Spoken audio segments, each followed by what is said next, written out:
Hello, bonjour à toutes et à tous, j'espère que vous allez bien, j'espère que tout va bien, j'espère qu'il n'y a pas de soucis, que la diffusion passe bien, que l'image n'est pas trop coupée, je sais pas du tout comment ça se passe pour vous, mais voilà, on est dans un nouveau décor, on est chez moi, voilà, on est chez moi, alors il n'y a pas tout qui est encore fait, là par exemple derrière le micro il y a Alain Prost, euh, la qualité parfaite, ça c'est trop cool. Oh là là, c'est trop cool. Oui,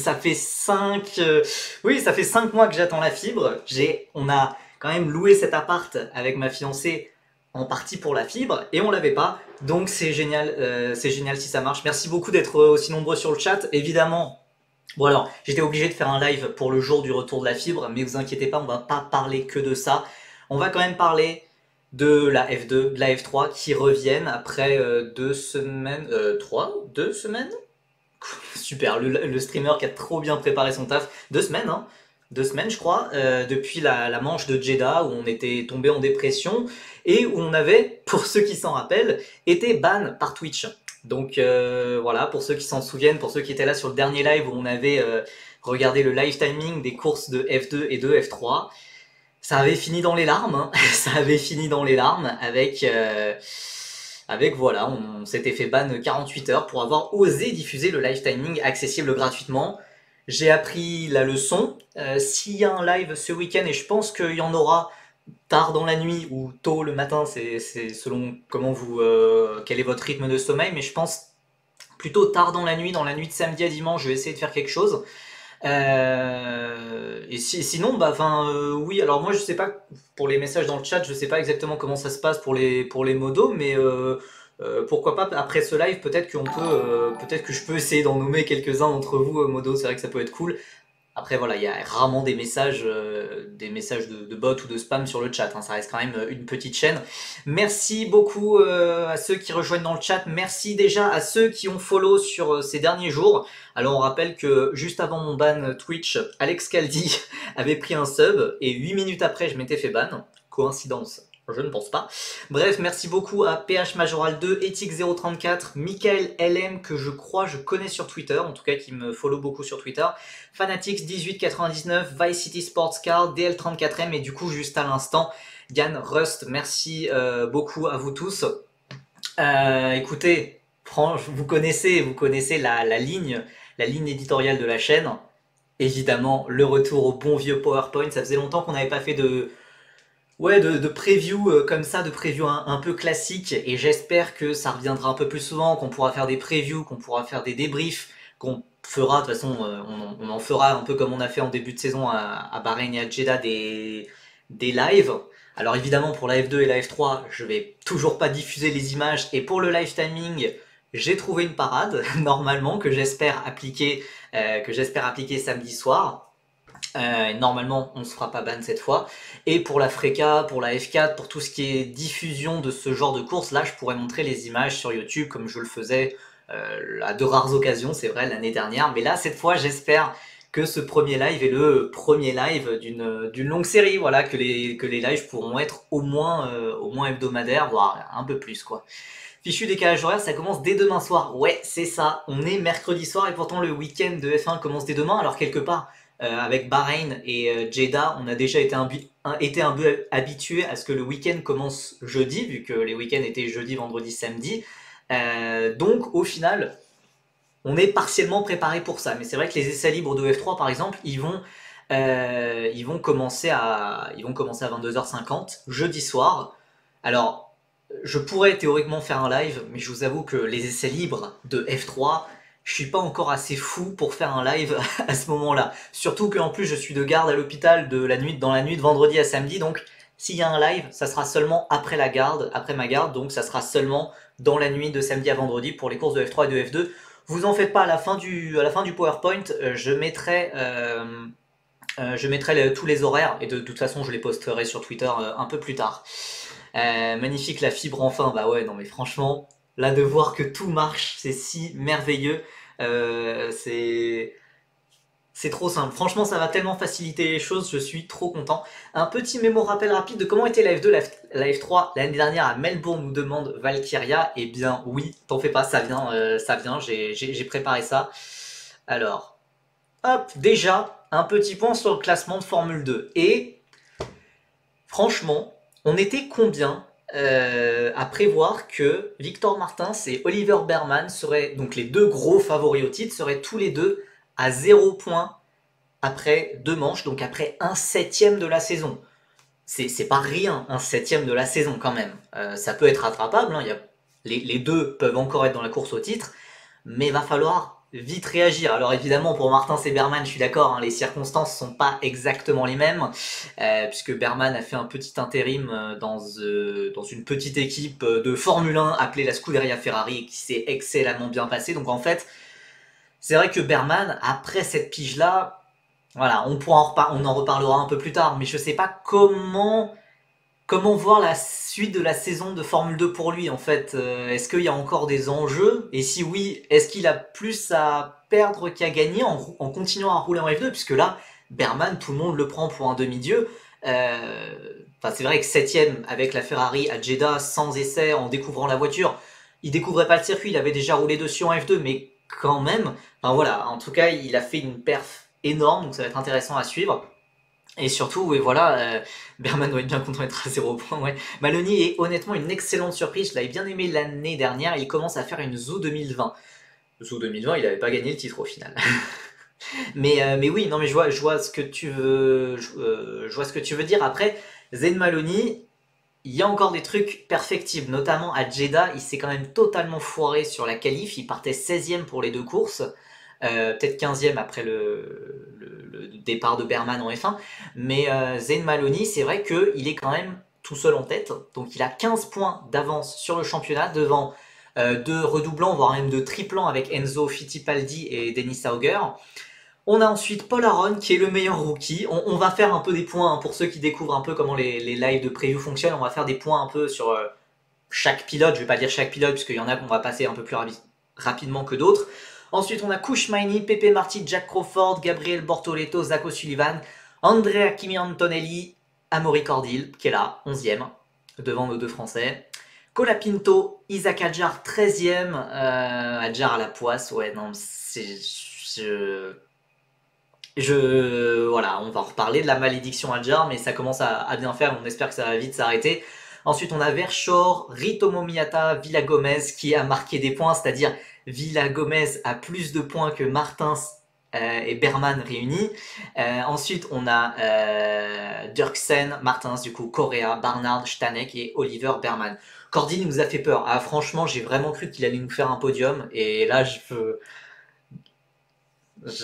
non, hein, au bout d'un moment, non. Enfin, voilà, il n'a rien à faire à la 11e place du championnat. Et ça montre bien aussi le fait que Cordil soit 11e au championnat, que Villa Gomez ait des points, ça veut dire quand même que le début de ce championnat est pas super représentatif. Je sais pas si tout le monde ici dans le chat follow un peu ce que fait Antoine le pit stop F1. Mais c'est vrai qu'il était très remonté, disons, de comment le début de saison de F2 se passait, pas que contre les Français. Bon, évidemment, il suit très bien Isaac Adjar, donc évidemment, il est plus remonté que la normale, mais et il est plus remonté que la normale, mais aussi, voilà, on a un début de championnat pas représentatif avec des pilotes qui n'ont rien à faire là, qui, avec des stratégies hasardeuses, qui ont été très très très très chanceux. Et puis voilà, Villa Gomez dans les points, Cordy qui a failli avoir un podium, on a frôlé le drame. Bien sûr qu'on follow Antoine nous dit Tomissian, mais oui, de toute façon meilleur youtubeur, même si Hydro, j'avoue, monte attention il commence peut-être à menacer la place de numéro 1 youtubeur français dans mon cœur. Écoutez, voilà, comme prévu, j'ai fait un topo sur un peu ce qui s'est passé l'an dernier, les événements principaux. Natoun28 qui nous dit: je suis un peu d'accord, certains pilotes jouent leur avenir cette saison et se retrouvent biaisés par les nouvelles voitures, je trouve ça dommage. Ouais. Ouais, non, mais c'est un peu ça en fait.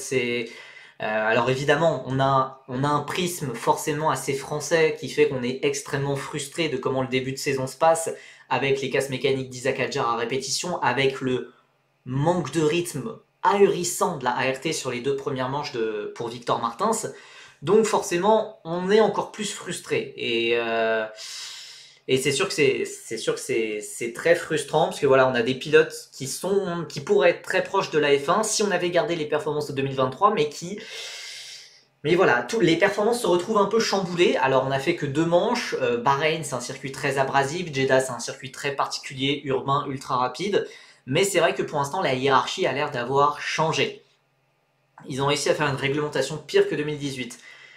En vrai, je sais pas si c'est pire que 2018. En vrai, je sais pas. Moi, ce qui me pose souci, c'est surtout que qu'on ait gardé les mêmes moteurs, et que du coup, bah, on se retrouve avec des casse moteurs. On se retrouve avec Mechachrome qui sait pas faire des moteurs et à qui on donne la gestion de ces moteurs depuis des années, alors que voilà, on sait très bien que ça casse à chaque fois. Donc voilà, le vrai problème en FF2, c'est la fiabilité entre les casse moteurs à répétition, les voitures qui calent à chaque spin, ce qui cause safety car voire red flag en qualif. C'est pas possible faire un championnat de ce niveau, on n'est pas en F4 ouzbek. Ouais, non, c'est très frustrant. C'est très très très frustrant. Après, voilà, malheureusement, c'est le risque d'introduire une nouvelle génération de voitures et c'est très probable qu'on ait les mêmes soucis en F3 l'an prochain en 2025, car normalement, il doit y avoir une nouvelle génération, même si ça n'a pas été confirmé. Invicta, c'est surprenant, je trouve. Nouvelle entité, mais ils sont là. Bon, c'est pas nouvelle entité. Invicta, c'est surtout Virtuosi. Qui a un nouveau sponsor titre avec Invicta qui est. Enfin, Invicta, ils font pas de la course auto. Hein, c'est juste un. Comment on dit ça un horloger. Enfin, c'est un truc qui fait des montres, quoi. Enfin, voilà. Donc, sinon, ça reste Virtuosi, ça reste la même équipe.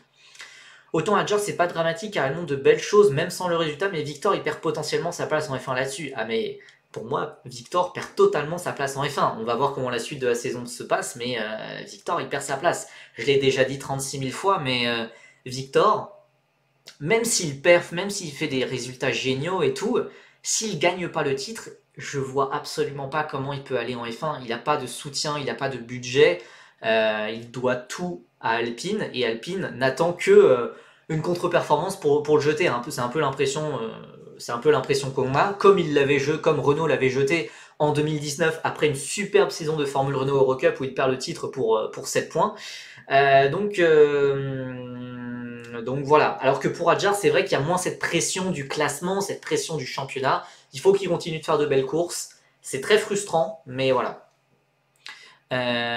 C'est marrant, Hydro a arrêté les live Twitch avec Martins depuis qu'il ne marque plus de points. Ouais, bah, peut-être un peu moins vendeur. Hein. Tout comme, bah, c'est vrai que ActuF2 le remarquait sur Twitter, les médias parlent beaucoup moins de la F2 comparé à l'an dernier, puisque il y a moins de grosses pertes des Français. Donc voilà, petit topo sur l'an dernier, même si on sait que l'an dernier, c'est peut-être pas forcément représentatif. Hein, à Bahreïn et à Jeddah l'an dernier, on avait eu des super performances, un super rythme des ART, et au final, cette année, ça n'a pas été le cas. Donc l'an dernier, ça avait été le meilleur week-end des voitures DAMS, avec notamment une victoire d'Ayumu Iwasa en course principale et un podium, d'ailleurs peut-être même le seul podium d'Arthur Leclerc en course principale là aussi. Donc ça va être l'équipe à surveiller. Jack Crawford il fait un bon début de saison et voilà. Malheureusement l'an passé ça avait aussi été des souvenirs un peu douloureux. Adjar avait déjà été malchanceux en se faisant pousser par Roy Nissany. Là, Roy Nissany n'est plus là, mais attention, il y a d'autres pilotes. Il s'est déjà fait accrocher par Bortoletto plus tôt cette année. Et Martins avait fait une erreur assez monumentale à la relance de safety car en accrochant Denis Sauger et en se prenant une pénalité de 10 secondes. Bref, ça avait été un week-end compliqué. Il y avait juste Pourchère qui avait sauvé un peu le tout en prenant un podium et en scorant des points très importants pour le championnat. Mais en attendant, ça avait été un week-end compliqué pour les pilotes français dans l'ensemble. La question, c'est est-ce qu'il y a quelqu'un pour arrêter Zayn Maloney? Zayn Maloney, d'ailleurs, oui, voilà, qui a un matelas de 15 points d'avance, qui avait déjà fait des top 5 à Melbourne l'an passé, donc c'est une piste qu'il aime bien. Rodin Carlin avait l'air de bien aimer cette piste aussi. Voilà, ça part sur des bonnes bases, il a les éléments en main pour performer. Le truc, c'est est-ce qu'il va réussir à être régulier? Ça avait été son gros souci en 2023 et Jeddah a sauvé les apparences, mais le week-end de Jeddah, il partait très mal, il s'était qualifié 16e, il a fait de très belles remontées en course qui montrent que la Rodin a vraiment un potentiel, un rythme de course vraiment très très très intéressant. Mais je pense qu'il y avait aussi pas mal d'incidents de course quand même qui sont venus embellir le résultat, je pense. Mais c'est vrai que le week-end de Maloney à Jeddah était très solide au niveau des courses. Le truc pour lui, c'est que c'est quoi son futur? Enfin, je sais qu'on est en tout début de saison, mais genre Zen Maloney, est-ce qu'il y a des gens dans le chat qui le voient en F1 en 2025 ou même enfin ou dans le futur en fait? Est-ce qu'il y a des gens qui le voient en F1? Après, ce qui est dommage avec Melbourne, c'est les horaires, car c'est un circuit que je voulais voir en F2. Ouais, bah c'est dommage les horaires, mais on sera là, fidèle au poste. On sera là, fidèle au poste, je pense. On va faire un live Twitch hein, de vendredi à samedi. Natoun qui nous dit oui, si Steak sont prêts à se séparer de leurs deux pilotes actuels. Ouais, non, mais Maloney très sûrement en FE. Maloney, on sait à peu près tout ce qui part en FE. Formula E plutôt non. Bah, du coup, je suis d'accord avec vous. D'ailleurs, ça a été confirmé un peu plus tôt dans l'après-midi. Mais Zayn Maloney, il va faire les essais avec Andretti. Il va faire les essais avec Andretti en Formule E, les essais de pré-saison. Et en tant que pilote réserviste d'Andretti en Formule E, il va aussi faire une séance d'essais libres un peu plus tôt, un peu plus tard dans l'année. Je crois que c'est en avril à Misano. J'avoue que je me rappelle plus trop du calendrier de la Formule E comme ça. Mais c'est vrai que Maloney, c'est le gars qu'on voit en Formule E depuis pas mal de temps. Kimi63, bonsoir Percy, tu vas bien? Bah écoute, merci à toi, première fois dans le chat. Je fais comme chez toi, mets-toi à l'aise. Donc oui, je vais très bien car évidemment il y a la fibre et on peut refaire des lives. Si Andretti avait pu rejoindre la F1, ça aurait pu être bien, mais là ça part mal, à part s'il fait une saison monumentale en F2. Ouais. Franchement, j'ai beaucoup de mal à voir Maloney monter chez Stake, enfin chez Stake, Sauber, Andretti, Audi, pardon. Car voilà, Audi, ils ont l'air vraiment de confirmer leur projet pour 2026, pour 2025 partiellement. Et ils n'ont pas donné leur chance à Pourchaire. Honnêtement, pourquoi ils donneraient leur chance à Maloney en fait? Je comprends pas. Puisque Pourchaire a toujours battu Maloney. Enfin, Pourchaire a le même âge que Maloney. Et je vois pas qu'est-ce que Maloney apporterait en plus qu'en Pourchaire en fait. Donc, donc oui, c'est un excellent pilote. Et d'ailleurs, bah, s'il gagne le titre en F2, évidemment qu'il mériterait sa place en F1, mais autant qu'un Pourchaire. Alors c'est vrai qu'il a plus d'argent, Zayn Maloney a plus d'argent et il a surtout des managers très influents. Il est managé par ADD, à pas confondre avec la chanson de PNL, mais avec ADD, c'est ceux qui managent Norris, qui managent Sacha Fenestras, qui managent Freddy Slater ou Ugo Chukwu. Donc voilà, c'est des managers très riches et très influents. Donc c'est vrai que ça peut être un avantage. Alors que pour Cher, on sait qu'avec le départ de Vasseur, il était plus isolé visiblement. Culture de l'instant, si Maloney sort une saison XXL alors que Théo galère au Japon, on sait jamais. Ouais, c'est ça. De toute façon, moi pour Cher, maintenant je le vois plus en F1. Le timing c'était 2024 ou 2022, mais ça pouvait être un peu tôt, mais c'était 2024. Là, voilà, ils n'ont pas voulu prendre le risque. Shame. Franchement, c'est vraiment dommage. C'est vraiment dommage. Donc, c'est vrai que Maloney, je les vois plus en Formule E. Et le truc, c'est que voilà, Audi, je les vois pas prendre un rookie. Je les vois pas prendre un rookie. Déjà, j'ai pas compris le move de Sauber à le prendre dans l'académie. Ah, mais l'académie Sauber, je pense que ça. Je comprends pas. Je comprends pas l'objectif de cette académie. Ça a toujours aucun sens. Ça a toujours des pilotes très random, très moyens parfois, excellents parfois, mais il n'y a aucun plan derrière. Donc je pense que de toute façon pour Cher c'était mort d'avance. Audi vont prendre des pilotes d'expérience. Bah, c'est là où je voulais en venir. Pour moi, Audi ils vont chercher un Sainz, ils vont chercher un Ocon, à la rigueur un Hülkenberg, mais c'est peut-être un peu moins vendeur car il est un peu, bah, il est déjà vieux l'air de rien. Je pense Sainz et Ocon c'est vraiment les priorités. Donc Maloney, où est-ce qu'il s'insère dans ça c'est un peu compliqué.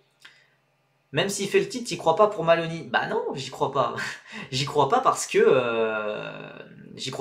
Pourchaire a eu le titre et il connaissait l'équipe, il a fait des séances d'essai depuis très longtemps, il était réserviste et ils lui ont pas donné cette chance. Donc je comprends pas. Je vois pas comment Maloney, ou alors vraiment il sort la saison XXL et vraiment il tabasse tout le monde et je sais pas, peut-être que je sais pas, Sainz ou Ocon a quelque chose chez Mercedes ou chez Alpine ou chez une autre équipe ou je sais pas, j'ai du mal à le croire. Tatiana Calderon était de l'Académie Sauber. C'est possible. Attends. Elle était peut-être pas dans l'Académie Sauber, mais elle était pilote essayeuse Sauber, ouais. Elle était pilote essayeuse Sauber. Par contre, Juan Manuel Correa, lui, faisait partie de l'Académie Sauber. Ouais, c'est ça, s'il détruit tout le monde ou il monte, mais sinon c'est plus compliqué. Ouais, voilà, il faudrait qu'il fasse un peu ce que certaines personnes attendaient de Pourchère pour sa 3e année, qu'il atomise tout le monde, alors qu'au final il a été juste champion, quoi. Mais il faudrait que les deux pilotes ascendent. Ouais, non, c'est compliqué, hein. C'est quand même compliqué, hein. Moi je le vois vraiment plus en Formule E, en tout cas il y aura plus de... Hulk en tant qu'allemand c'est viable pour moi concernant Audi. Ouais, mais du coup ça veut dire que chez As, ça veut dire qu'ils perdent leur leader, puisqu'ils vont pas garder Magnussen à côté qui se fait un peu atomiser par Hülkenberg depuis pas mal de temps déjà.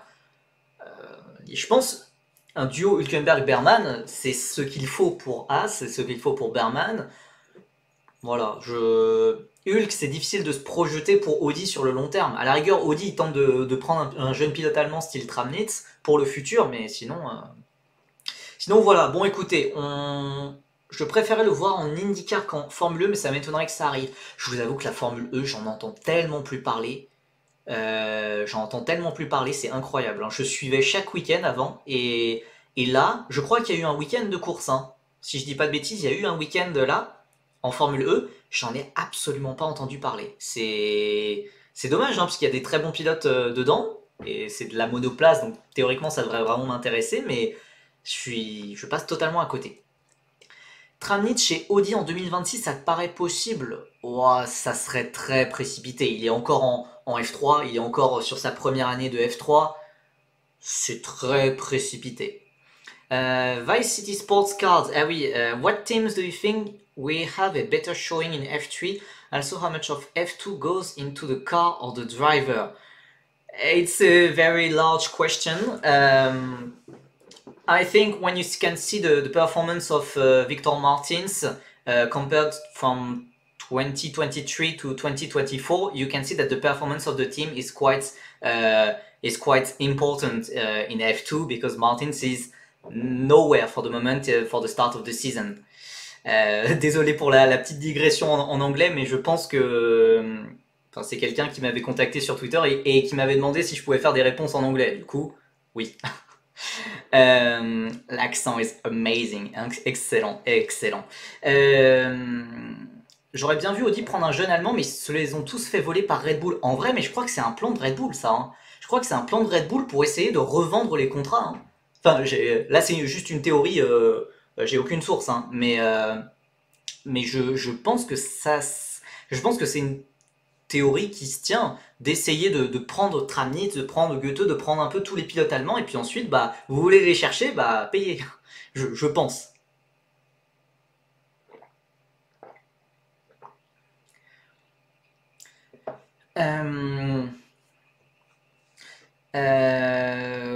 Donc voilà, yeah, same for Barnard and PHM, of course, yeah. Donc voilà, écoutez, on va fermer un peu le débat Maloney et passer à les deux surprises, les deux coups de cœur de ce début de saison.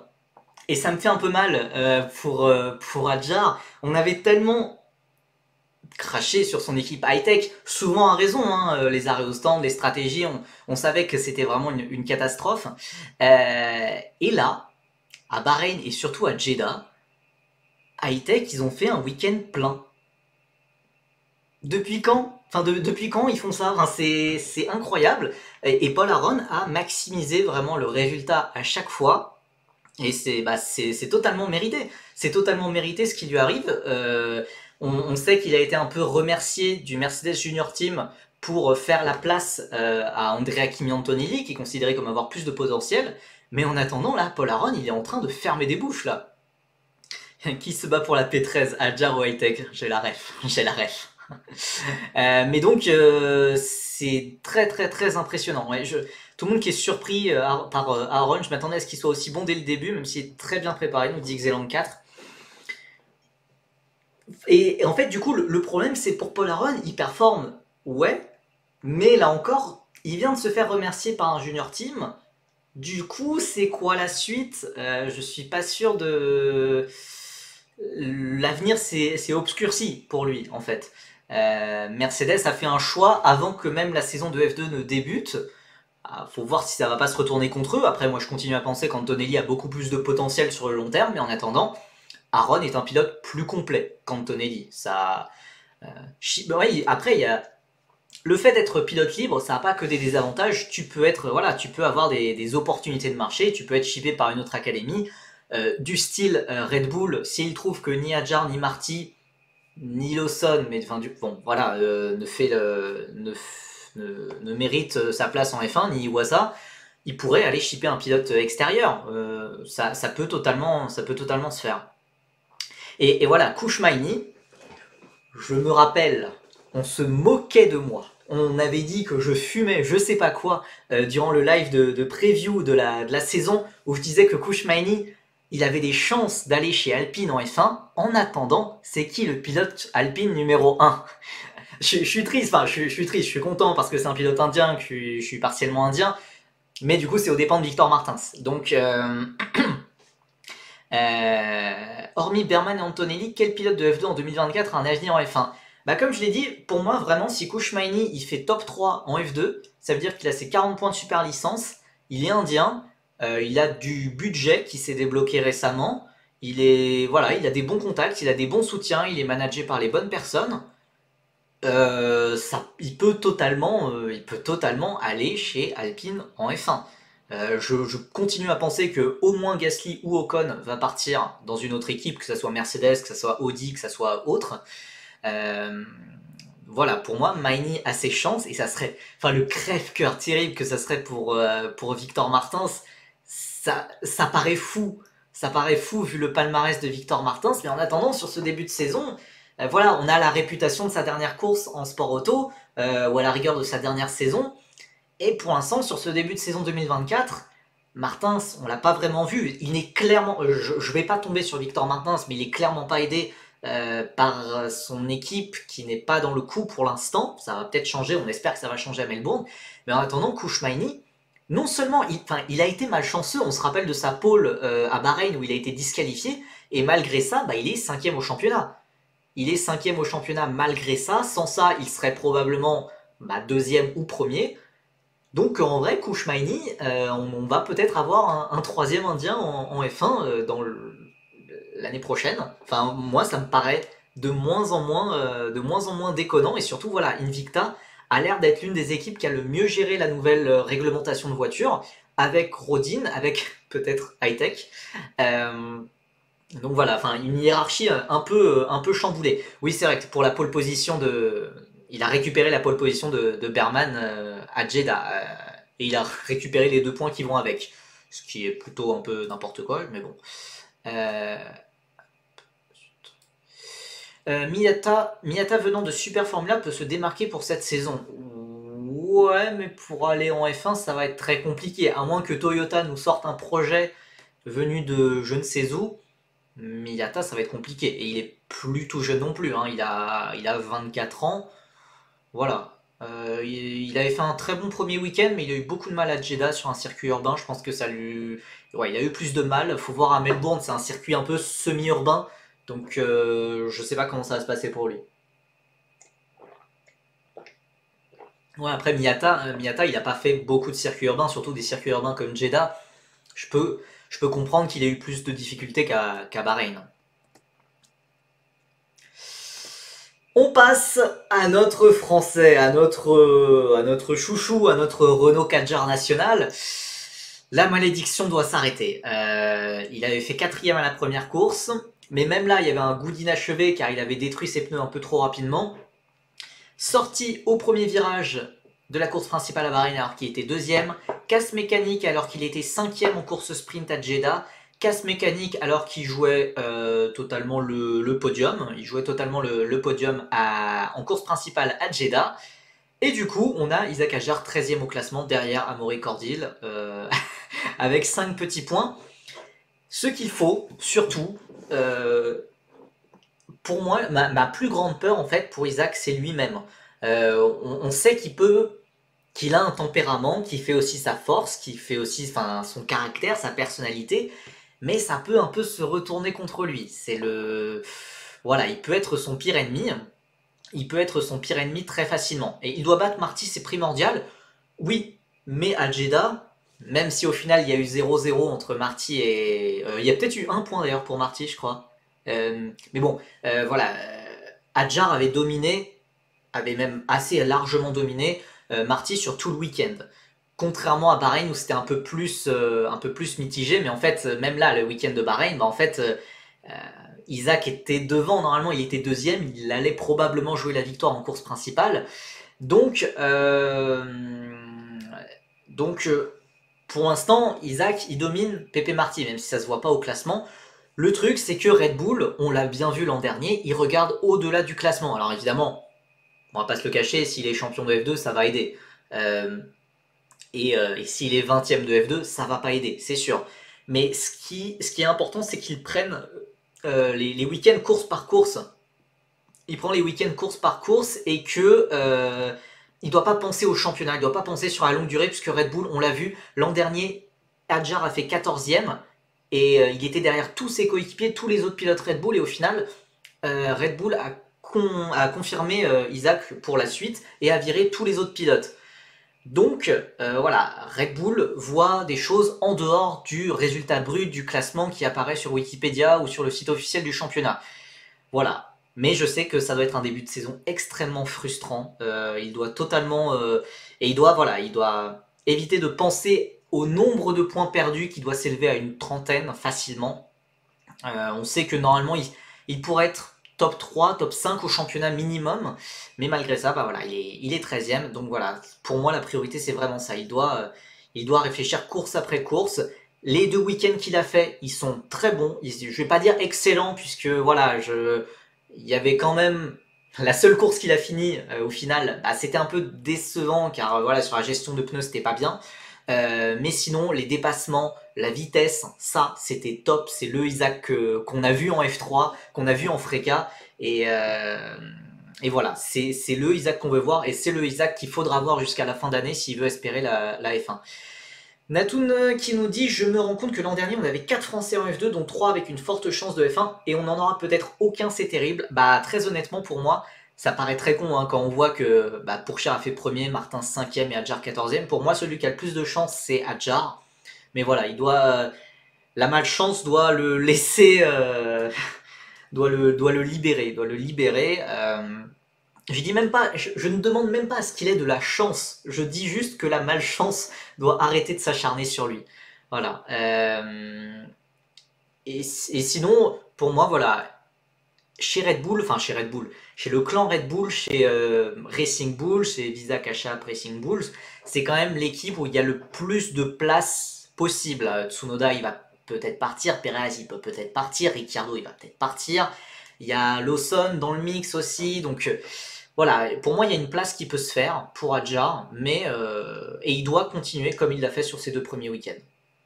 Après, je pense toujours que s'il a les points de super licence, il monte. Ouais, je pense qu'il n'y a pas de souci de points de super licence pour Isaac. Quoique j'ai un petit doute.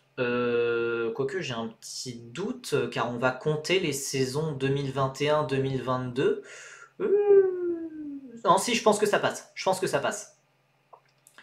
Écoutez, bah attendez, je vais faire le calcul dans...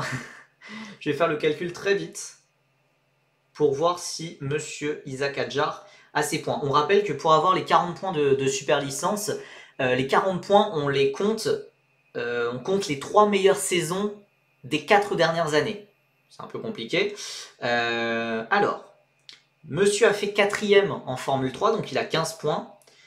Donc 15, il a fait aussi la formule régionale asiatique, il avait fait 3ème, donc 27 points, et il avait fait 5ème en Freca, donc 7 points. Donc non, ça le fait pas. Attendez. Attendez, c'est la piquette là un peu, non? Et il avait fait aussi 5ème, je crois, ou 7ème de F3 asiatique. Bon, écoutez, va quand même falloir marquer des points. Hein. Va quand même falloir marquer, ouais, il va falloir P7, P8, hein, c'est à peu près ça. C'est à peu près ça. Bon, écoutez, normalement, si la malchance le laisse tranquille, il a cette P7, P8 sans problème. La Campos a le rythme, c'est peut-être pas la meilleure équipe quand même, c'est peut-être pas la meilleure équipe, mais voilà, normalement il a les armes qu'il faut pour se battre devant. Et voilà, Melbourne, il avait été très bon, il avait été très très bon l'an passé, donc on va espérer que ça va faire pareil, en espérant qu'il n'y ait pas un Roy Nissany qui vienne tout gâcher. Pourquoi aller chez Campos en revanche? C'est ça que je n'ai pas compris comme choix. J'ai pas non plus tous les éléments, mais en tout cas voilà, Red Bull voulait placer ces deux pilotes dans une même équipe. Je sais pas, ça doit se jouer dans les budgets, dans des relations, dans des contrats. J'ai pas spécialement compris, mais après voilà, c'est pas plus mal. Après, enfin ça fait que Isaac Hadjar peut transcender une équipe de midfield où on l'attend pas forcément à jouer devant. Campos, personne s'attend à ce qu'il joue le titre. Alors s'il arrive à jouer le titre, à jouer les victoires, chapeau bas quoi.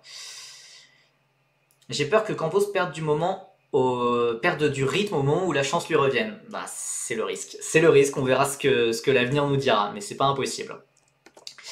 Et voilà, et à un moment, il va falloir tirer peut-être la sonnette d'alarme chez ART et chez Victor Martins.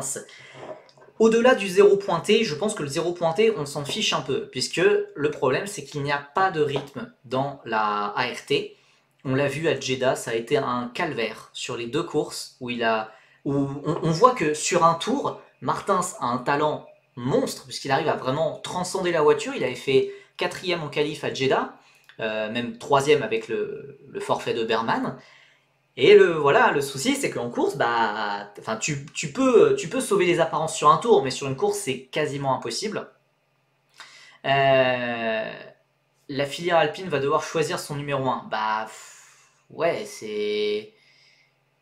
Attendez, première fois que je rage-quitte une course de F2 quand il a shooté Aaron, j'ai hurlé. Non, mais c'est vrai. Alors de base, oui, on rappelle que Martins avait fini 10e de la course, mais a été pénalisé logiquement pour avoir shooté Aaron, comme le dit Homero.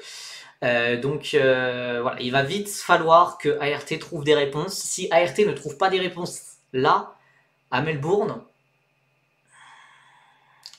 ça sent pas super bon.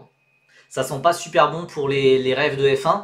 Ça serait n'importe quel autre pilote, j'aurais dit, ah, c'est pas grave, l'important c'est qu'il batte son coéquipier, qu'il fasse des belles performances avec ce qu'il a. Mais voilà, comme je l'ai dit avec Victor Martins, c'est un pilote qui a pas beaucoup de budget, voilà, pour lui, la seule chance de F1, c'est le titre en F2. C'est l'un des rares qui a cette obligation de résultat.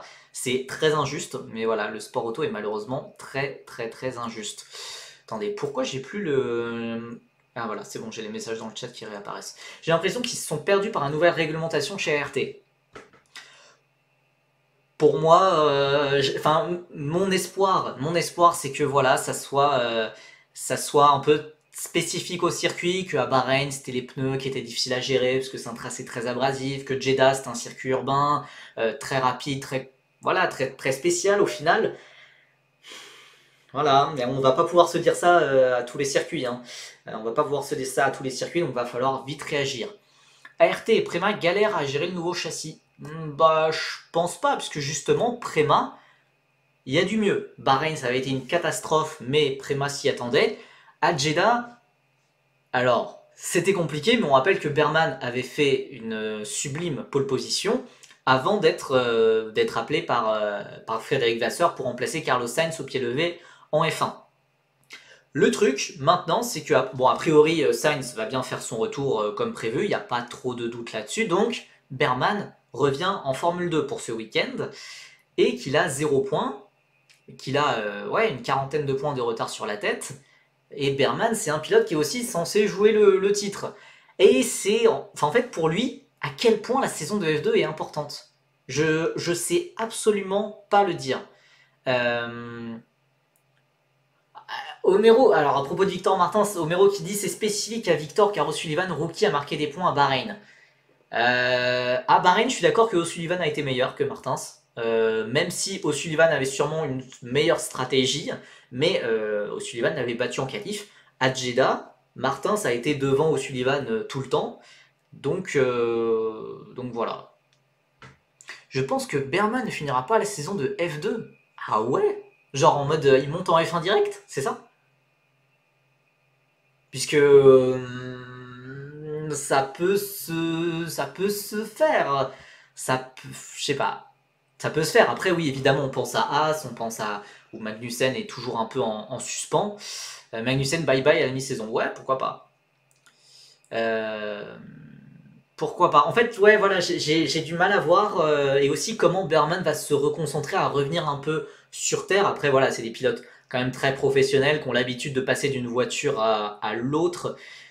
Je pense que voilà, Berman va s'en sortir et voire même qu'il va nous claquer même une très bonne performance pour très rapidement éteindre tout débat. On rappelle que quand même il y avait des petits débats après le week-end de Bahreïn où il avait été battu par Antonelli et où il avait été un peu nulle part, certes pas aidé par sa voiture. Donc voilà, ça va être intéressant de voir comment Berman réagit à cette rétrogradation en F2, mais voilà, c'est clairement le pilote le plus proche de la F1. C'est clairement le pilote le plus proche de la F1.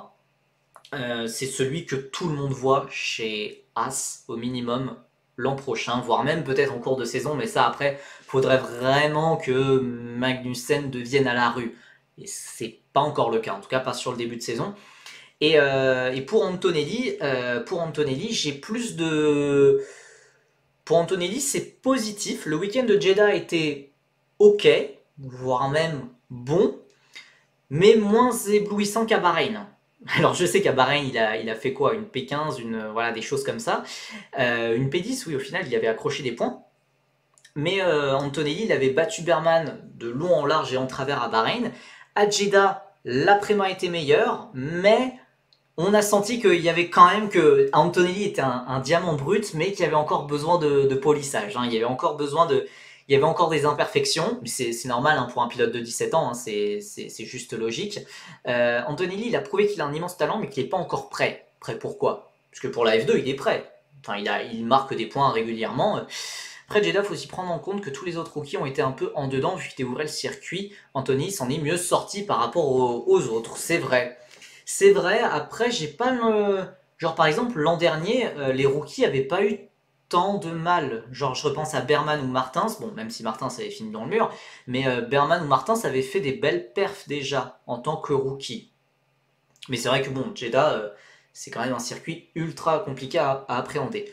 Anthony, c'est pas encore convaincant pour moi, nous dit Valkyria, et encore, j'ai moins d'attentes que certains pontes de Mercedes ou de très gros suiveurs des coulisses juniors.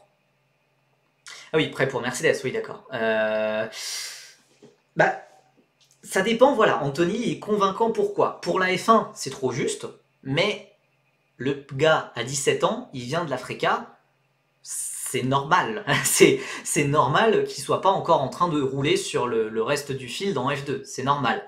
Moi, vraiment, ce qui m'intéresse, et oui, il saute en plus la F3, on l'a pas dit, mais oui, il saute la F3. Moi, ce qui va m'intéresser pour Antonelli, c'est surtout sa progression. Et pour l'instant, entre le premier et le deuxième round, j'ai vu des éléments supplémentaires, plus de régularité, des petites erreurs, certes, en jouant des positions un peu plus hautes. Et je pense que vraiment que Antonelli, il aurait pu faire un podium minimum. Mais voilà, il a fait 2 P6. C'est bien, c'est ok. Maintenant, voilà, je continue de voir comment il va progresser. Et vraiment, s'il arrive à avoir des victoires en milieu de saison, pour moi, voilà, la question de la F1 va vraiment, vraiment se poser. Alors c'est bizarre, moi j'ai un petit bug là sur Streamlabs, je ne sais pas pourquoi. Chat mis en pause, bah pourquoi mon ref? Bah, arrête de mettre en pause. Vous pouvez envoyer des messages dans le chat, puisque je sais que vous en envoyez, je les vois sur le retour du live, mais je crois qu'il y avait eu un bug là sur Streamlabs. Faut pas oublier que c'est un gars de 17 ans qui a sauté la F3. Oui, non, mais donc voilà, Antonelli, je pense que voilà, blablabla. Ok, très bien, c'est bon, ça remarche. Merci beaucoup. Merci beaucoup. Donc Antonelli, voilà, je continue de surveiller sa progression avec attention. Pour l'instant, c'est pas encore prêt pour la F1, mais ça suit une bonne progression. Ça suit une bonne progression. La saison de F2 est super longue, il aura le temps de briller. Bah, voilà, très bon, très bon récapitulatif de SN0C. Donc c'est le premier message dans le chat, merci à toi. On passe, si vous le voulez, à moins que vous ayez d'autres choses à dire sur la Formule 2, On peut passer sur la Formule 3. Vous en faites pas, il y aura les horaires. Hein. Il y aura tous les horaires en fin de live. On va revenir sur un peu tout. On va passer aussi très rapidement sur un peu des actualités en fréca, en karting, etc. Et après ça, on mettra les horaires que je partagerai ensuite sur Twitter. Pour Kimi, j'attends de voir quand il va arriver sur des circuits qu'il connaît, Imola par exemple. Ouais, j'ai très très hâte. J'ai très très hâte sur les circuits européens, les circuits italiens qu'il maîtrise de A à Z, puisque le gars a énormément roulé sur les circuits italiens depuis sa plus tendre enfance, j'ai envie de dire, donc j'ai très hâte. Pour Antonelli, s'il est trop juste pour Mercedes, il faudrait mieux une deuxième saison ou une montée chez Williams selon toi? Et je sais pas. Je sais pas. Franchement, c'est selon le risque qu'est prêt à prendre Mercedes. Pour moi, les deux peuvent s'envisager et je suis sûr que Antonelli en F1, il va performer. Il n'y a pas de tu le mets trop tôt. De toute façon, le gars, il va peut-être être un peu en dedans sur les premières courses, mais Antonelli, je pense, tu peux le mettre rapidement en F1. Pour moi, c'est ce genre de talent-là. En vrai, c'est très difficile à voir. Ça sera Mercedes qui décidera au bout du compte. C'est Mercedes qui décidera. C'est vrai qu'actuellement, là, le timing est génial pour que Antonelli monte en F1 dès 2025. Et c'est vrai que si il n'est pas encore prêt, ça va être compliqué d'arriver en F1 en 2026. Ça va être plus dur. Merci, au revoir Natoun28, à très bientôt. Ça dépend où il finit, je pense. S'il fait P2, P3, autant aller chez Williams direct. Ah oui, carrément. S'il fait podium au championnat, pour moi, il n'y a pas de doute. Faut le mettre en F1, voire même limite chez Mercedes. On rappelle que Williams, ils avaient mis Sargent qui avait fait quatrième. Après une saison de F2. Et surtout qui avait eu une saison vraiment pas linéaire avec un début de saison bof, prometteur, un milieu de saison exceptionnel et une fin de saison anonyme. Donc voilà, on verra aussi Williams, ils ont d'autres pilotes, ils ont Colapinto, Sullivan qui ont pour l'instant été assez discrets, assez malchanceux aussi, mais voilà, c'est aussi des noms à pas oublier si on parle d'une montée d'Antonelli chez Williams. Allez, on passe à la F3. La F3, on a tellement de noms que je distingue difficilement quelqu'un qui se démarque. Ouais, énormément de noms. Et c'est vrai que pour l'instant, en fait, comme je le dis dans la diapo d'après, c'est très dur de... Pour l'instant, en fait, il n'y a eu qu'une seule manche. Donc, c'est dur de se prononcer sur l'issue du championnat, globalement. On a Luke Browning qui est en tête avec 4 points d'avance grâce à sa victoire en course principale à Bahreïn, c'était il y a 3 semaines, rappelez-vous, devant Tramnitz qui est le meilleur rookie, le pilote Red Bull Junior de 19 ans, devant Mansell Fornaroli, Lindblad qui était devenu le plus jeune vainqueur de l'histoire de la F3 GP3. Ensuite, on a Sami Mektounif, le meilleur français et 3e meilleur rookie pour le moment, devant Gabriel Emini, le favori au titre, Van Huppen, Ramos, Soloff, Esterson, Boya, Goethe, Dunn et l'autre grand favori au titre avec Browning et Emini, 15e Dino Beganovic avec 2 points pour la pole position qu'il avait faite à Bahreïn. Et ensuite, voilà, on a des noms qui se sont montrés ou alors qui n'ont pas marqué de points, comme Stenson notamment, qui a frôlé les points. Mais voilà, comme je le dis pour la F3, alors oui, pour la F3, j'ai refait la même diapo. L'an dernier, on rappelle que les Trident, les Prema avaient été les deux équipes au sommet, avec notamment Bortoleto qui avait frappé fort avec une 2e victoire en course principale et qui avait pu déjà prendre le large au championnat et qui au final avait fait en sorte que tous les autres pilotes derrière surconduisent un peu dans l'espoir de rattraper Bortoleto au championnat, ce qui au final n'est jamais arrivé. Et on avait eu une masterclass assez légendaire des MP entre disqualification en course sprint, crash pour Colapinto et Mari Boya, crash spectaculaire en plus pour les deux. Voilà, ça avait été un week-end assez pas mal pour les MP. Donc voilà, comme je l'ai dit, pour cette année, pour le moment, c'est ultra ouvert, c'est ça. Il y a 25 points entre le premier et le dernier. Bon, je dis pas que... je vois pas Piotr Wisnicki prendre la tête du championnat avec 14 points d'avance, mais en attendant, il est à 25 points, lui, par exemple. Ma grande question, c'est est-ce que les ART peuvent enchaîner? Je suis d'accord avec ça. Ils ont été très, très bons à Bahreïn. Ils ont bien été aidés aussi par le fait qu'ils avaient placé leurs 3 voitures dans le top 12 Et du coup, en qualif, en grille inversée, ça a un peu dopé leur performance, puisque les 3 pilotes ont marqué des gros points à chaque course. Mais même au-delà de ça, Christian Mansell avait été excellentissime lors de la course principale. En partant 8ème, il avait fini 2ème et n'était pas passé loin de la victoire. Donc voilà, j'ai hâte de voir si les ART, contrairement à la F2 où c'est beaucoup plus compliqué, peuvent confirmer les progrès. On sait que ART, ils sortent d'une saison très compliquée en F3. Une petite interrogation aussi, c'est est-ce que Tim Tramnitz peut vraiment confirmer ce qu'il a montré à Bahreïn et jouer le titre. Ça a été le meilleur rookie lors des essais de pré-saison et lors de cette première manche à Bahreïn. Et j'ai pas mal d'espoir sur lui. Il a l'air d'être très bien entré dans son sujet. Il domine ses coéquipiers Kasper Stuka et Alex Dunn pour le moment. Après voilà, pour l'instant les F3 sur le début de saison, elles ont roulé que à Bahreïn. Donc certes, t'es devant aux essais de pré-saison, t'es devant à la première course, mais c'était sur le même circuit. Là, il va découvrir Melbourne. Beaucoup de ses pilotes, beaucoup d'ailleurs des pilotes, en fait, tous les rookies vont découvrir Melbourne. Donc, ça va être intéressant aussi, voilà. Ça va être intéressant de voir si d'autres pilotes qui ont été un peu en dedans vont pouvoir enfin lancer leur saison. Je pense à Alex Dunn qui a quand même marqué quelques points. Martinus Stenshorn, j'en parlais, qui avait vice-champion Freca, qui est passé un peu à côté. Il avait eu des qualifs compliqués, était bien remonté en course, mais avait fini globalement avec aucun point. Je pense aussi à Kasper Stuka, champion de F4 italienne. Voilà, vous me devancez, hein, Tomissian et Excellent 4, c'est exactement ça au pilote auquel je pensais. Et aussi, évidemment, pilote français oblige, on va voir où sera Sami Mektouniv dans la hiérarchie. Pour l'instant, les débuts sont très sérieux, très appliqués. Il est 6ème, il est dans la lutte vraiment. En course sprint, il y a sur les 2 courses, il y a des trucs que j'ai pas forcément appréciés. Genre, en course sprint, il a été très discret, très effacé en tout cas dans les combats roue contre roue, vraiment au cœur du peloton où il évoluait autour de la 10ème place et il arrache un point assez chanceux au final avec la pénalité très abusée de Luke Browning. Et en course principale, c'était très bon. Il jouait un podium avant que la dégradation des pneus n'entre en jeu et que Tim Tramnitz fasse une superbe fin de course. Donc bon, je vais pas me plaindre, c'est un très bon début. Il part sur des bonnes bases. Mais voilà, il y a des points d'amélioration par-ci par-là, mais en attendant, Sami, il est là où je l'attends, voire même un peu plus haut. Je me rappelle qu'on me traitait de fou quand je mettais Sami Mektouniv dans le top 5 au championnat. Mais voilà, pour l'instant, c'est des très bons débuts.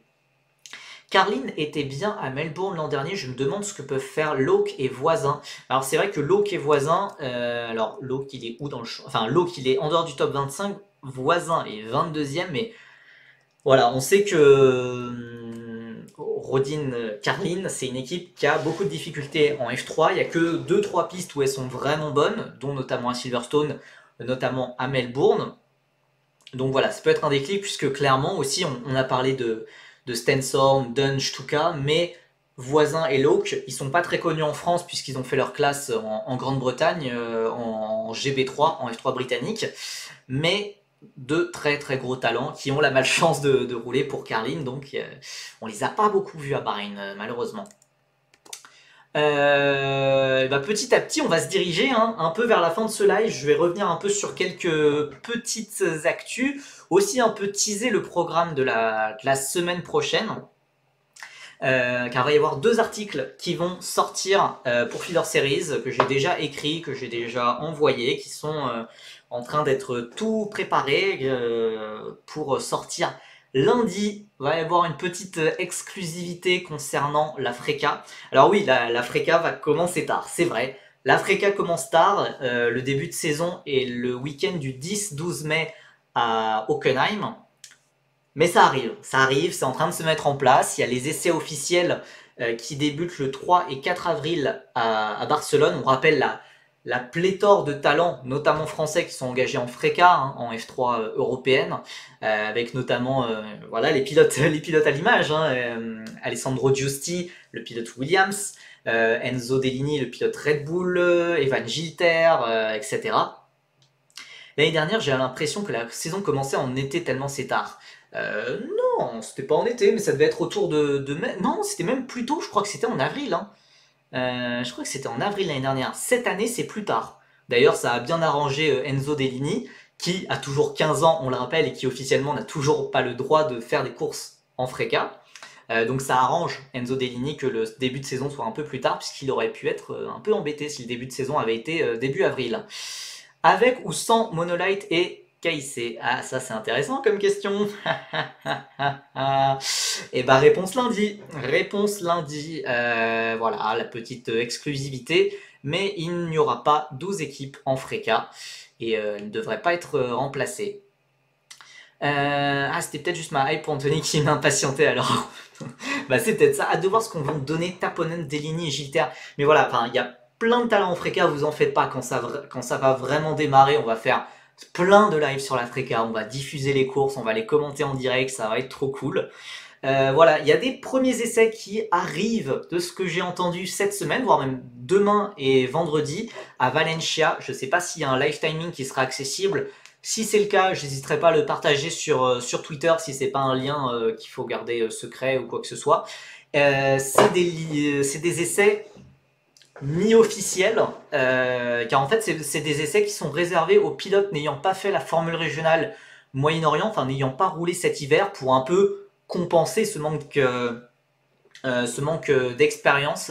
Donc forcément du coup on verra les pilotes à l'image, on verra Giusti, on verra Dellini, on verra Gilter, qui sont un peu trois des plus grandes stars françaises de cette nouvelle génération. Alors Giusti et Gilter sont nés en 2006, Enzo Dellini est né en 2008.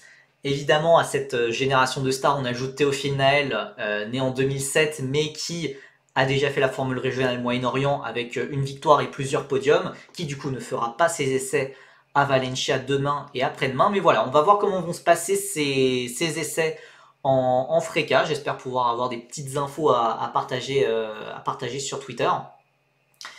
Mais voilà, et d'ailleurs je serai sur place au Castellet le 16 et 17 avril, et voilà, on verra combien d'équipes seront en rendez-vous. Il y a encore des doutes, hein. Il y a encore des doutes. Il y a une équipe, on est sûr qu'elle ne viendra pas, vous le saurez lundi prochain, sur feederseries.net, et il y a l'une des équipes qui est en suspens. Salut, j'ai loupé la partie sur Adjar, j'ai le seum. Ouais, bah désolé. Désolé, mais la rediffusion arrivera dans la soirée sur YouTube, sur Percy VOD. Voilà. J'ai pré-shot l'article. Avec Monolight et KIC, non. Enfin, non. Non. J'allais dire t'as moitié bon, mais même pas vraiment au final. Bref. Plus d'informations à venir lundi sur Feeder Series. Donc voilà, il y a des essais à Valencia avec Giusti, Dellini et Gilter. J'espère qu'on aura des infos. En tout cas, si j'en ai, je vous les partagerai sur Twitter. Vous en faites pas. Il y a aussi le karting qui redémarre. Enfin, en tout cas, le karting a déjà démarré. Hein. Le karting, ça s'arrête jamais. C'est encore pire que la monoplace. Avec les débuts du championnat d'Europe, Oka Junior. Pas mal de pilotes intéressants à noter. J'ai l'impression qu'il n'y a pas notre Nitram national dans le chat, notre fan belge. Mais voilà, il y a beaucoup de cracks à surveiller. Oleksandr Bondarev, le pilote ukrainien, protégé Williams, qui est un grandissime favori dans la catégorie Oka, qui est un peu la catégorie reine avant de passer en F4. Et on surveillera aussi Thibaut Reimakers, ce vice-champion d'Europe junior. Et dans la catégorie Oka junior, il y a aussi Dries van Langendonk, champion du monde en titre, et Rocco Coronel, qui est le fils de Tom ou Tim, enfin l'un des deux frères Coronel qui arrête pas de spammer les gens sur Twitter. Voilà, Coronel qui est membre de la Victory Lane de Victor Martins, donc qu'on va surveiller aussi forcément. Il fera des piges en F4 cette année, lui c'est obligé. Bah ouais, ça a été un peu annoncé en fait par James Wolves, qui a dit que Bondarev allait monter en F4 en cours d'année. Donc voilà, ça va être à surveiller, ce sera très probablement chez Prema, on va pas se le cacher, en F4 italienne. Côté français, il y a des noms qu'on va surveiller, évidemment Louis Iglesias et Jimmy Elias, que j'espérais voir en F4 dès cette année, mais qui repartent pour du karting. Hugo Martiniello, très bon pilote. On va voir ce que ça donne à l'international, mais il a tout gagné sur la scène nationale l'an passé, donc très hâte. Thomas Pradier, qui est l'un de mes coups de cœur, et le très très très jeune Théo Battisti, né en 2012, rendez-vous compte, qui a lui aussi tout gagné. sur la scène nationale dans la catégorie mini 60 et qui va monter voilà, chez les grands à l'international en Oka Junior. Donc la pente risque d'être raide pour le jeune pilote marseillais de même pas 12 ans. F4 espagnole ou F4 italienne en 2024, bah, vu que Bondaref roule chez Prema by Kart Republic en karting, le plus logique ça va être une montée chez Prema en F4 italienne. Hop. Et aussi, on a aussi le début du championnat de France FFSA Junior de karting. Donc c'est un peu le même principe que la F4 française, mais rapporté au karting. Voilà, début de week-end, début de championnat ce week-end à La Hague. On rappelle les derniers championnats. Ah, je voulais dire ton avis sur les championnats. Ah, pour la F4 espagnole ou italienne. J'attends de voir un peu la liste des pilotes. Mais après, comme d'hab, moi la F4 italienne, j'ai du mal forcément à m'y intéresser pleinement car c'est très facilement dominé par les Prema, même si l'an dernier c'est Kasper Stuka qui a gagné chez US Racing. Mais voilà, on sait que le fait d'être dans une Prema, il y a genre 6 ou 7 pilotes Prema et que ces 6 ou 7 pilotes Prema, ils vont être dans le top 10 à chaque fois. Donc c'est un peu dommage, je trouve. Alors que la F4 espagnole, c'est beaucoup plus ouvert. On a vu Saint-Eloc faire la surprise l'an passé face à MP, face à Campos. Voilà, donc j'ai hâte. La F4 espagnole, la F4 italienne, vous en faites pas. Quand ça va démarrer, on en parlera aussi. Duel entre Slater et Nakamura Berta. Pour moi, ouais, carrément. Et d'ailleurs, grosse hype derrière Nakamura Berta qui m'a énormément impressionné aux Émirats Arabes Unis. Slater, en fait, il a peut-être... Je m'avance peut-être beaucoup, hein, mais Slater, j'ai vu que c'est un pilote qui tourne tous les jours. Enfin, genre, tous les jours, il fait du roulage aux quatre coins du monde, aux quatre coins de l'Europe surtout. C'est un pilote qui a forcément moins de marge de progression, puisqu'il découvre moins la voiture, il découvre moins les circuits, il est déjà mieux préparé. Alors que Nakamura Berta, c'est un pilote qui a plus de marge de progression, et on a vu que les courbes se sont un peu croisées aux Émirats Arabes Unis avec Nakamura Berta qui a failli arracher le titre à Slater, mais au final le titre est revenu à Slater. Slater quand même, pour moi vraiment c'est les deux favoris de la F4 italienne, c'est sûr. Et en F4 espagnol, c'est très ouvert. Et moi aussi, j'aime bien le petit Maciej Gladish. Mais voilà, ça va être très très ouvert la F4 espagnole. Malheureusement, pas de Français à suivre cette année, contrairement à l'an dernier où on avait Théophile Nael et Enzo Dellini.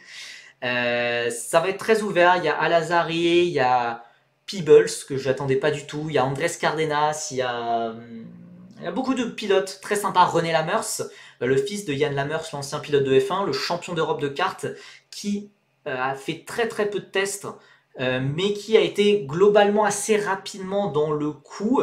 Pour l'instant il est décevant, je suis d'accord, mais voilà, Lamers c'est un peu peut-être l'antithèse de Slater. C'est un pilote qui roule peu en test et qui du coup va progresser rapidement, je pense. Et forcément aussi Enzo Tarnvanishkull chez Campos, qui est la nouvelle pépite de Red Bull, mais qui a eu des débuts très compliqués. Lamers c'était mitigé, mais voilà, Tarnvanishkull, j'ai eu du mal à voir du positif malheureusement. Après voilà, la saison de F4 italienne et espagnole, ça commence pas avant un mois. Donc on n'a pas encore les plateaux même à 100%. Peut-être même qu'on aura des pilotes français, hein, je sais pas, même si maintenant ça commence à être un peu compliqué. En tout cas, s'ils viennent, ce sera pas dans des top teams. Mais voilà, ce qui va être intéressant, surtout dès le week-end prochain, où il y a la GB3 qui va reprendre et la F4 française. Et vous en faites pas qu'on fera un live de preview de F4 française. Peut-être avec un invité, avec un pilote invité, je sais pas, je suis encore en train de réfléchir un peu là-dessus. Ceci sur l'organisation, sur voilà. Mais donc voilà, on fera un live pour parler de la F4 France. Il y aura un article sur Feeder Series qui arrivera jeudi sur la F4 France, évidemment. Et croyez-moi, la F4 France, ça va être une sacrée saison, je pense. Après, il y a vraiment des sacrés talents, pas que français, mais évidemment, on va s'attarder un peu plus sur les Français, mais ça va être très intéressant. Et donc voilà, il y a aussi le même championnat en karting qui a donné beaucoup de stars françaises du karting. Je pense à Chauvet, Mektounif, Enzo Peugeot sur ces dernières années. et notamment aussi Augustin Bernier, Pacom Weissenberger, Arthur Dorisson, qui sont les 3 derniers champions de karting et qui vont monter en F4 française cette année, donc ça va être très intéressant à suivre. Euh, et en F4 France, O'Grady, Steven Hayden, Sport et Ruiz. O'Grady, non. J'adorerais, parce que j'aime bien le pilote, mais O'Grady pour l'instant il n'est pas aussi haut. Il va peut-être progresser, mais Steven Hayden ça va jouer devant. Porter Ruiz, ça devrait aussi jouer devant. Moi, ce qui m'intéresse beaucoup, c'est le pilote japonais Taito Kato, qui a fait la même formation que Iwasa et qui est envoyé par Honda en France, et donc qui va être forcément à surveiller, rien que pour son statut. Donc voilà, en karting, il y a pas mal de noms assez intéressants à surveiller. Voilà, vous pouvez piocher. Je vous mets les 5 noms, moi que je vais surveiller tout particulièrement. Donc voilà, la F4 française, vous en faites pas. On va faire un énorme live dans la semaine qui vient. On va faire un énorme live pour parler de ça. Ça va être intéressant. On va parler de Caranta, on va parler de Bernier, on va parler de Weissenberger, de Dorisson, de toutes ces pépites qui montent. Et voilà, on a très hâte, très hâte. J'ai très hâte de ce début de saison. J'espère que vous aussi. En attendant, voilà les horaires, tous les horaires pour ce week-end de Formule 2 et Formule 3. Avec du coup un week-end qui commence dès le jeudi soir avec les essais libres de Formule 3 dès 22h50. Ouais, bah c'est les horaires de l'enfer, je suis d'accord. C'est les horaires de l'enfer. D'ailleurs, je profite puisque je pense vraiment que je ferai un live samedi soir. On va faire un live pour la course principale de F3 et pour la course principale de F2. Le truc, c'est que entre minuit et 1h30 du matin, va falloir trouver une activité. Et pour l'instant, j'ai pas d'idée. Je pense que ça peut être plus sympa pour tout le monde si on arrive à trouver des activités à faire ensemble. Mais ouais, moi j'aimerais bien qu'on reste éveillé en tout cas pour la F3 et la F2. Parce que si on fait une pause entre la F3 et la F2, on va jamais se réveiller. Et on va comater jusqu'à 7h du matin, on va même louper le Grand Prix de F1. Ouais, pas sûr qu'il y ait grand monde, mais bon courage au milieu de la nuit. Ouais, non mais c'est un peu un petit kiff que j'avais envie de faire. Ouais, les tier list en vrai. Tier list de pilotes français ou d'académie ou de... En vrai, ouais, ça fait du bon contenu, ça fait des débats. Ça fait des débats, je pense que ça peut être bien. Ça peut être bien. Je vous avoue que malheureusement, j'ai pas encore la carte graphique pour faire du gaming ou je sais pas, puisque franchement, j'adorerais, j'adorerais faire, voilà, vous montrer ma carrière Motorsport Manager avec RS Grand Prix, qui est actuellement 3ème de Formule 1. Mais voilà, un jour quand j'aurai une carte graphique, je promets de faire un truc un peu gaming où je monte avec RS ou Saint-Eloc. Ça peut être vraiment sympa, je pense. Mais oui, voilà, je m'attends pas à faire des records d'audience à 1h du matin, de toute façon. Hein. Mais oui, voilà, si on peut trouver voilà, un peu des petits concepts pour nous tenir éveillés jusqu'à la F2, jusqu'à la casse mécanique d'Isaac Hadjar au 17e tour et au rythme catastrophique de Victor Martins jusqu'à la fin de la course, ça peut être sympa, je pense. Ça peut être sympa. Donc voilà, les horaires. Je vous avoue que la qualif de F3, je vais la regarder en différé. 4h du matin, il n'y a aucun moyen que je me lève pour la qualif de F3. Voilà, donc il y aura un seul live ce week-end. Comme je l'ai déjà expliqué, je serai de garde à l'hôpital dans la nuit de vendredi à samedi. Donc voilà, je préfère bien me reposer dans la nuit avant. Et voilà, du coup, écoutez, on se retrouvera samedi soir en live. Je prendrai l'antenne, je pense, vers 22h50. Cette fois, on se fera pas ban de Twitch car j'ai trouvé une parade pour montrer le live timing de la F3 et de la F2 sans me faire ban. Voilà, on va pouvoir tester cette parade ensemble. Voilà, faudra pas diffuser le live timing, mais je montrerai un autre live timing qui non seulement est meilleur et qui est pas sous copyright. Donc voilà, normalement, ça devrait bien se passer cette fois, j'espère. Donc voilà. Écoutez, je suis super content, vraiment je suis super content qu'on ait pu faire ce live. Alors c'était un live un peu court, mais il n'y avait pas forcément 36 000 choses à dire, mais même ça, enfin genre 1 heure de... Bon, c'est une grosse heure de live quand même, mais je trouve ça chouette de pouvoir faire des previews, des débriefs rapides, enfin...